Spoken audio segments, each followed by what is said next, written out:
So here is how you can increase the volume of the alarm on the iPad. Let's get started. If you're new on this channel, most definitely subscribe so you don't miss tutorials like this one.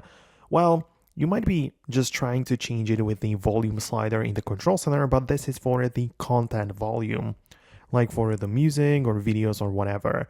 But in order to change the alarm volume, go to the settings, tap on the sounds, and you have a slider for the ringtone and alerts volume. This is for your notifications, incoming calls, as well as the alarm. So you need to bump it up right here and make sure that your alarm is louder on the iPad. Keep in mind that you can also enable the option to change with buttons if you have the toggle enabled.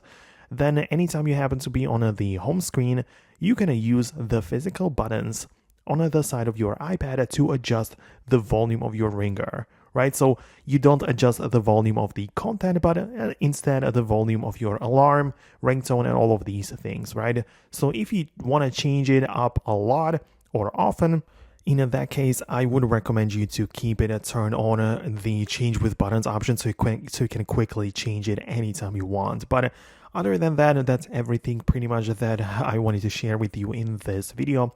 Let me know in the comments below if you managed to make it work on your device. Thanks a lot for watching, and I'll see you later in the next videos.